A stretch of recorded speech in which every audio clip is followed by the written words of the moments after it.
Parents insulted me at the sister's engagement party, unaware I owned the restaurant, so I had my staff stop serving them, leaving 50 guests without food. I never thought I'd be sharing this story. But here I am, 30 years old and finally ready to tell it. My name is Erica, and this is how my life changed forever when I was 13. Back then, we were what you'd call a normal family, just mom, dad and me living in our cozy house on Maple Street. Dad worked in construction and mom was a part-time bookkeeper. We weren't rich, but we were happy. Everything fell apart when Dad had his accident. One minute he was heading to work on a regular Tuesday morning, and the next, well, he was gone. Just like that. Mom fell apart. I mean completely fell apart. She'd spend hours just staring at nothing, and I had to learn to take care of myself pretty quick. "Erica, honey," she said to me one evening about 6 months after Dad died, "I need to tell you something important." She was sitting at our kitchen table, fidgeting with her coffee cup like she always did when she was nervous. "I've met someone. His name is Robert, and he makes me happy again." I should have seen it coming really, the late-night phone calls, her suddenly caring about her appearance again, the mysterious errands she had to run. But when she told me Robert would be moving in with us, along with his 6-year-old daughter Sarah, it still felt like a punch to the gut. "But Mom," I protested. "It's only been 6 months since Dad." "I know, sweetie." She cut me off, her voice taking on that stern tone I'd started hearing more often. "But life goes on. Robert is a good man, and Sarah needs a mother figure. We can be a family again. A family." That's what she called it when Robert moved in 2 weeks later, bringing boxes of his stuff and his daughter, who looked at our house like it was some kind of fairy tale castle. Sarah was this tiny thing with blonde pigtails and big blue eyes, exactly the kind of cute little girl my mom had always wanted. "Look at her, Erica," Mom would say, watching Sarah color or play with her dolls. "Isn't she precious? She needs so much love and attention at this age." Yeah, she needed attention, and my mom was more than happy to give it, all of it, every last bit she had, which apparently left nothing for me. I watched as my mother transformed herself into the perfect stepmother for Sarah, while I became invisible. The first time I really understood how things would be was during dinner, about a week after they moved in. Robert's mother had come over, this woman who would become the bane of my existence. She took one look at me and said, "Oh, what a big girl you are." Then she reached over and pinched my cheek so hard I wanted to scream. "Such a pretty face," she cooed, her fingers digging into my skin like claws. "But you know, Robert, this house would be absolutely perfect if she didn't finish the sentence, but she didn't have to." I saw the way she looked at me, like I was a stain on her son's perfect new family portrait. That night, I found bruises on my cheeks where she pinched me, but when I tried to show Mom, she just shook her head. Life settled into a routine, but not when I was part of. Mom, Robert, and Sarah became this perfect little unit, always doing things together, going to the park, having movie nights, or just sitting around the dinner table laughing at Sarah's silly jokes. Meanwhile, I got shipped off to Mom's friend Janet's house more and more often.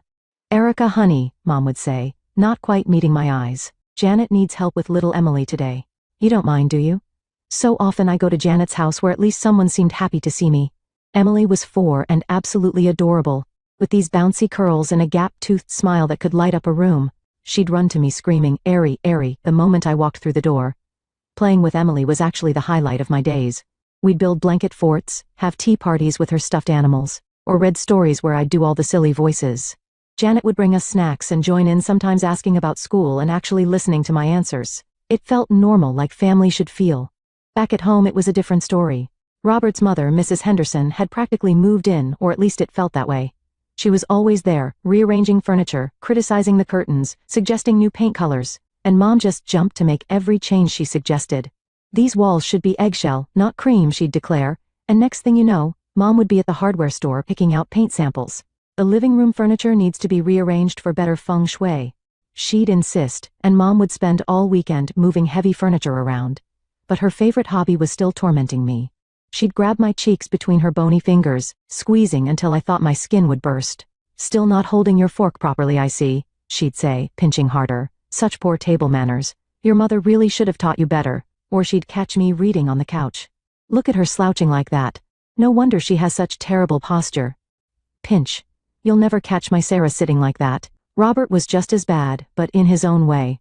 If I accidentally knocked over a glass or dropped a plate while doing dishes, he'd explode. "Do you know how much that cost?" he'd yell, his face turning red. "Of course you don't. You've never earned $1 in your life, have you? Just a freeloader living off my hard work." "I'm sorry." I'd mumble, trying to clean up whatever I'd broken. "Sorry doesn't replace things, does it?" he'd continue. "You eat my food? Wear clothes I pay for, live in my house, and what do you contribute? Nothing. Just break things and make messes. Each time something like this happened, I'd look to Mom, hoping she'd say something, anything. But she just busy herself cleaning or fussing with Sarah, pretending not to hear. The day I turned 16, I made a decision. I wasn't going to be Robert's freeloader anymore. I got up early that morning and walked around the neighborhood, putting up flyers I'd made offering dog walking services. By afternoon I had 3 clients lined up. "You want to walk dogs?" Mrs. Peterson from 2 streets over asked when I knocked on her door. "What about all that schoolwork you teenagers have these days?" "I can manage both," I assured her, trying to sound more confident than I felt. "I get good grades. I'm very responsible with animals." She looked skeptical, but handed over her golden retriever's leash anyway. "All right, let's give it a try. Max needs a walk every day after school, $10 per walk." That was just the beginning. Soon I was walking 5 different dogs, watching the Martinez twins on weekends, and helping old Mr. Cooper with his grocery shopping. Janet officially hired me as Emily's after-school nanny, which felt weird since I'd been watching her for free all this time anyway. I saved every dollar, didn't spend a cent on candy or movies or any of the things other kids my age bought. After 3 months, I had enough to buy what I'd been dreaming of, a smartphone. Nothing fancy, just a basic model on sale, but it was mine. The day I brought it home, I couldn't stop smiling. I had something that was just mine that nobody could say they'd paid for. I was setting up the phone in my room when Sarah barged in without knocking as usual. "What's that?" she demanded, pointing at my phone. She was 9 now and had gotten into the habit of wanting everything she saw. "It's my new phone," I said, trying to keep my voice neutral. "I bought it with money from my jobs." Sarah's eyes went wide. "But I want a phone, Daddy." Before I could stop her, she was running downstairs screaming for Robert. I heard his heavy footsteps on the stairs, and my stomach dropped. "What's wrong, Princess?" he asked from my doorway. "Erica has a phone and I want it," Sarah whined, pointing at me accusingly. What happened next still makes my blood boil when I think about it. Without a word, not one single word, Robert walked over, grabbed the phone right out of my hands, and gave it to Sarah. "Daddy's got you covered, sweetheart," he said to her, completely ignoring me. I was so angry I could barely see straight. The next day at school, I told my English teacher, Mrs. Collins, everything about the phone, about Robert's constant belittling, about Mom's indifference. She listened quietly, then took me to the principal's office. By that afternoon, Mom was called in. I wasn't in the meeting, but I heard raised voices. When Mom came out, her face was red with anger, but she had my phone in her hand. She thrust it at me without looking at me. "Here," she said through clenched teeth. "I hope you're happy now."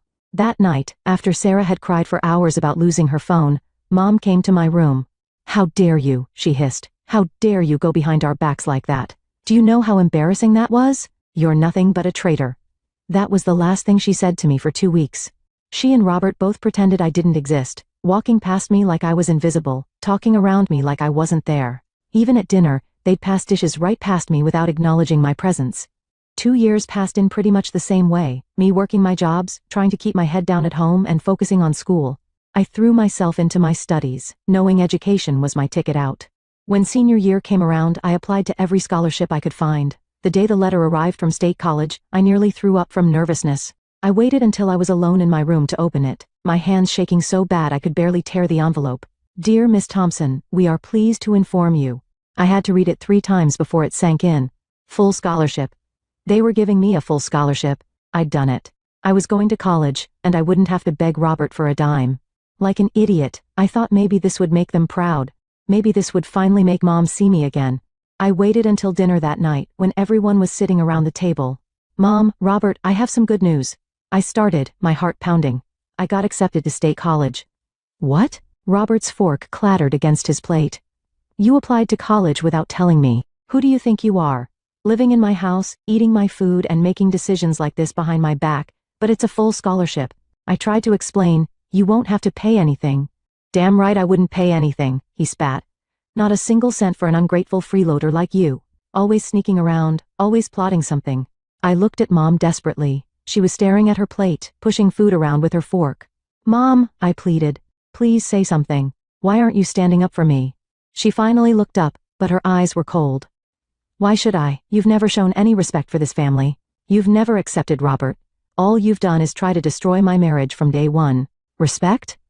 I felt something snap inside me. All the years of hurt and anger came pouring out. Respect him? He's a bully and a terrible person. There's nothing to respect. The slap came out of nowhere. One second I was standing there shaking with anger, the next my cheek was stinging, and Mom was standing in front of me, her hands still raised. "Get out," she whispered. Then louder, "Get out of my house." I touched my cheek where she'd hit me, feeling like I was in some kind of nightmare. I ran upstairs in a daze, grabbing my backpack and stuffing it with whatever clothes I could reach. My phone, my school documents, the little bit of cash I had saved. Everything else would have to stay. I could hear Sarah laughing downstairs, Robert yelling, but it all seemed far away. 10 minutes later, I was standing on Jenny's front porch. Jenny from my biology class? The only person I could think to call. When she opened the door and saw my face, saw the backpack and the tears I hadn't even realized were falling, she didn't ask any questions. She just pulled me inside and hugged me.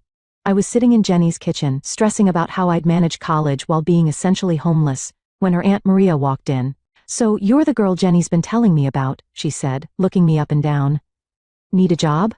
Turned out, Maria owned this little Italian restaurant downtown, and she had an empty studio apartment above it. Before I knew what was happening, she was offering me both. "Half rent, free meals, flexible hours around your classes," she said, like it was no big deal. "The apartment needs some work, but it's clean and safe."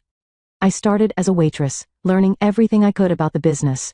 Maria was tough but fair, teaching me things they'd never covered in my business classes at college. "Watch how that table keeps sending food back," she'd say. "That's why we document every complaint, every compliment. Details matter in this business." The apartment was tiny, barely room for a bed and a mini fridge, but it was mine. No Robert yelling about freeloaders. No Sarah barging in without knocking. No Mrs. Henderson's critical eyes. Just my own space where I could study, sleep, and finally breathe. At my senior year, Maria had promoted me to administrator. I graduated with my business degree on a Saturday and was back at work Monday morning, now handling schedules, inventory, and staff management. "You've got a gift for this," Maria told me 2 years later after I'd worked my way up to manager. She was sitting in her office looking tired but satisfied. "Jenny tells me you two have been talking about partnership," she said. I shifted nervously in my chair. "We discussed it, but good," she cut me off. "Because I'm retiring." My heart nearly stopped. "The restaurant's going to Jenny," she continued. "But she needs someone who knows this business inside and out, someone like you." I stared at her, barely breathing. "Are you saying?" "I'm saying you two should run this place together, equal partners. You've got the experience. She's got the passion. Could be a powerful combination." Jenny and I stayed up all night talking it through. I had savings, every penny I could spare from the last few years. And she had ideas, modernizing the menu, expanding the business. "We could do this," she said, her eyes bright with excitement. "Really do this, Erica. Make it our own." So we did. I invested everything I had, and we turned Maria's traditional Italian restaurant into something uniquely ours. For years after that, we opened our second location across town. Sometimes walking through our restaurants watching everything run smoothly, I'd think about my family. 11 years had passed since that night, since Mom slapped me and threw me out. They were still in the city. I knew that much from occasional glimpses of Sarah's social media posts, but we lived in different worlds now. One day, Jenny and I were in our office above the downtown location, surrounded by spreadsheets and expansion plans, when we heard the party arriving downstairs. "Sounds like the engagement party's here," Jenny said, glancing at the booking schedule. 50 people. Should be a good night." We had this tradition, something we started when we first took over the restaurant. We'd go out and talk to customers, get their feedback, make them feel special. It was one of the things that set us apart. "I'll go check on them," I said, slipping on my branded blazer and pinning my name badge to it. "You finish up with those vendor contracts." The sound of laughter and clinking glasses got louder as I headed downstairs. A big party like this could mean repeat business, maybe even more event bookings. I straightened my badge and put on my best professional smile. Then I saw them. My mother, sitting at the head table, her hair grayer than I remembered but styled perfectly as always. Robert next to her, somehow looking both older and exactly the same. And Sarah. Sarah, in a sparkly dress, holding hands with a guy in an expensive suit. My sister's engagement party. For a second, I thought about turning around. But before I could move, Mom's eyes met mine, and I saw the recognition hit. "Well, look who it is," she announced loudly, making heads turn, our waitress for the evening. Robert's face twisted into that familiar sneer. 30 years old and still serving tables, he scoffed. "Can't say I'm surprised." I opened my mouth to speak, but Mom cut me off. "I always knew you'd end up like this," she said, her voice dripping with satisfaction. "Look at your sister, college graduate, economist, getting married to a wonderful man. And you, still wearing a name tag and taking orders." Sarah giggled, squeezing her fiancé's hand. "Maybe she'll do our dishes tonight, right, Daddy? Show us her special skills, the floors too." Robert stood up, swaying slightly. "Drunk." In fact, he slurred, Let's give her something to clean up right now. It happened so fast. He grabbed a plate of salad from the table and hurled it to the floor. The crash made everyone jump. I felt a sharp sting on my cheek and reached up to touch it. My fingers came away red. Oops, Robert smirked, staring at the blood trickling down my face. Better get a mop, waitress. My blood was boiling as I stood there, feeling it drip down my cheek. 11 years of hurt and anger were bubbling up, and I was ready to unleash everything I'd ever wanted to say to them. But before I could open my mouth, Jenny's voice cut through the tension. I believe the situation requires immediate attention, she said, walking up with the calm authority she'd learned from her Aunt Maria. She was holding our service agreement, bound in leather, with our restaurant's gold-embossed logo. Jenny cleared her throat and addressed the room. According to our service agreement, Section 3.2, any customers who verbally abuse or physically harm our staff or ownership, she paused meaningfully gesturing toward me, will be immediately removed from the premises. Ownership? Mom's mouth fell open. What are you talking about? Oh, Jenny said, her smile razor sharp. Didn't you know? You're talking to Erica Thompson, co-owner of this establishment, and 3 others across the city. The silence that followed was deafening. I watched the color drain from my mother's face as she looked around the restaurant, really looked at the framed reviews on the walls, the elegant decor, the sophisticated clientele, all the success she'd never bothered to learn about. That's impossible, Robert sputtered. But I could see the doubt creeping into his eyes. Jenny wasn't finished. Furthermore, she continued, in cases of assault, we reserve the right to terminate service immediately without refund. She turned to me. Erica, your call. I straightened my blazer, wiped the blood from my cheek with my sleeve, and I found my voice. Clear the tables, I commanded our staff. All 50 guests need to leave now. The waiters sprang into action, efficiently removing plates and glasses. That's when I heard the familiar screech, Mrs. Henderson, Robert's mother, clutching her plate of pasta like it was solid gold. You can't do this, she shrieked, exactly the same way she used to screech about my table manners while pinching my cheeks. This is my son's daughter's engagement party. One of our waiters, Miguel, tried to take her plate, but she yanked it back, sending sauce flying. Help! Help! They're attacking me. Robert lurched forward, his face purple with rage. Get your hands off my mother. He started toward me, fists clenched, but our security team was faster. 2 guards stepped between us, while a third announced that the police were already on their way. Sarah had dissolved into tears, her perfect engagement party ruined. Mom, do something, she wailed. The mom just stood there, mascara running down her face, looking lost. The woman who had once slapped me and thrown me out of my home now couldn't even meet my eyes. The next 30 minutes were chaos. The police arrived first, taking statements from multiple witnesses who'd recorded everything on their phones. Robert was handcuffed and let out, still shouting threats. The ambulance arrived next, and a paramedic cleaned and bandaged the cut on my face while guests filed out, whispering among themselves. My phone rang 3 days after the incident. Unknown number. Erica. Mom's voice was softer than it had been at the restaurant, almost pleading. Please don't hang up. I waited, saying nothing. Look about Robert. The police are pressing charges. You need to drop them. He could lose his job over this. No, I said simply and hung up. Within hours, the social media attacks began.